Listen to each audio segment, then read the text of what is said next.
ಅನೈತಿಕ ಸಂಬಂಧಕ್ಕೆ ಅಡ್ಡಿಯಾಗಿದ್ದಕ್ಕೆ ಮಹಿಳೆಯ ಪತಿಯನ್ನ ಭೀಕರವಾಗಿ ಕೊಲೆ ಮಾಡಲಾಗಿದೆಯಂತೆ. ಇದು ಬೆಂಗಳೂರಿನಲ್ಲಿ ಆಗಿರುವಂತಹ ಘಟನೆ. ಅನೈತಿಕ ಸಂಬಂಧಕ್ಕೆ ಸಂಬಂಧಪಟ್ಟಂತೆ ಈ ರೀತಿ ಕೊಲೆ ಮಾಡಲಾಗಿದೆ. ಬೆಂಗಳೂರು ಉತ್ತರ ತಾಲೂಕಿನ ಮಾಚೋಹಳ್ಳಿಯಲ್ಲಿ ನಡೆದಂತಹ ಘಟನೆ ಇದು. ಧನಂಜಯ್ ಎಂಬಾತ ಮಚ್ಚಿನಿಂದ ಕೊಚ್ಚಿದ ಪರಿಣಾಮ 35 ವರ್ಷದ ವಿಜಯ್ ಕುಮಾರ್ ಸ್ಥಳದಲ್ಲೇ ಮೃತಪಟ್ಟಿದ್ದಾನೆ. 10 ವರ್ಷಗಳ ಹಿಂದೆ ಆಶಾ ಜೊತೆ ವಿಜಯ್ ಕುಮಾರ್ ಮದುವೆಯಾಗಿದ್ರು. ವಿಜಯ್ ಕುಮಾರ್ ಮತ್ತು ಧನಂಜಯ್ ಇಬ್ಬರು ಮೊದಲು ಸ್ನೇಹಿತರಾಗಿದ್ರು. ಆದರೆ ವಿಜಯ್ ಕುಮಾರ್ ಪತ್ನಿ ಆಶಾ ಜೊತೆ ಧನಂಜಯ್ ಅಕ್ರಮ ಸಂಬಂಧ ಹೊಂದಿದ್ದ. ಈ ವಿಷಯ ತಿಳಿದ ವಿಜಯ್ ಕುಮಾರ್ ಗಲಾಟೆ ಮಾಡಿದ್ರಂತೆ. ನನ್ನೊಂದಿಗೆ ಸಂಪರ್ಕ ಬಿಟ್ರೆ ನಿನ್ನ ಕುಟುಂಬವನ್ನೇ ನಾಶ ಮಾಡಿಬಿಡ್ತೀನಿ ಅಂತ ಆಶಾಗೆ ಧನಂಜಯ್ ಎಚ್ಚರಿಕೆ ನೀಡಿದ್ನಂತೆ. ಆದರೆ ನಿನ್ನೆ ರಾತ್ರಿ ಮನೆಯಿಂದ ಹೊರಗೆ ಬಂದ ವಿಜಯ್ ಕುಮಾರ್ನನ್ನ ಮಚ್ಚಿನಿಂದ ಮನಬಂದಂತೆ ಕೊಚ್ಚಿ ಕೊಲೆ ಮಾಡಿ ಧನಂಜಯ್ ಅಲ್ಲಿಂದ ಎಸ್ಕೇಪ್ ಕೂಡ ಆಗಿದ್ದಾನೆ. ಘಟನೆ ಸಂಬಂಧ ವಿಜಯ್ ಕುಮಾರ್ ಪತ್ನಿಯನ್ನ ವಶಕ್ಕೆ ಪಡೆದು ಸದ್ಯ ಪೊಲೀಸರು ವಿಚಾರಣೆಗೆ ಒಳಪಡಿಸಿದ್ದಾರೆ. ಮಾದನಾಯಕನಹಳ್ಳಿ ಪೊಲೀಸ್ ಠಾಣೆಯಲ್ಲಿ ಪ್ರಕರಣ ದಾಖಲಾಗಿದ್ದು ಆರೋಪಿಗಳ ಪತ್ತೆಗಾಗಿ ಪೊಲೀಸರು ಶೋಧ ಮುಂದುವರೆಸಿದ್ದಾರೆ. ಇದ್ರು ಎಲ್ಲ ನಮ್ಮನೆಗೂ ಹೋಯ್ತಾ ಬರ್ತಾ ಎಲ್ಲ ಹಂಗಿದ್ರು.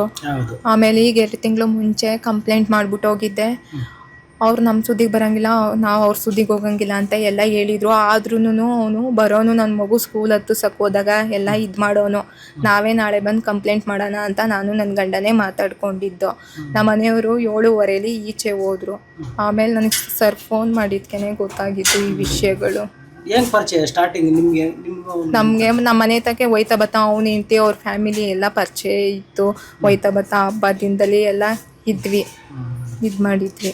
ಕೆಲಸ ಮಾಡ್ತಿದ್ದಮ್ಮ, ನಿಮ್ಮ ಮನೆಯವರು ಕೆಲಸ ಮಾಡ್ತಿದ್ರು? ನಮ್ಮ ಮನೆ ಅವರು ಆಟೋ ಓಡಿಸ್ತಾ ಇದ್ದ. ನಮ್ಮ ಮನೆಯವರು ಫೈನಾನ್ಸಿಯರು, ಸ್ವಲ್ಪ ಡ್ರಿಂಕ್ಸ್ ಜಾಸ್ತಿ ಮಾಡ್ತಾ ಇದ್ರು.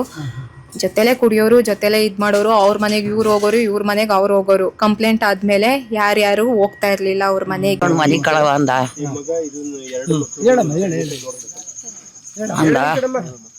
ನಾನು 3 ಗಂಟೆ ತನಕ ಇದ್ದು ಬಂದ್ಬಿಟ್ಟೆ. ಎಣ್ಣ ಸುಂಕದ ಕಟ್ಟಿಗೆ ಈಜಿ ಕಾಂತ ಬಂದೇನೆ ಈಜಿ ಅಂತ ಕೇಳಿದೆ.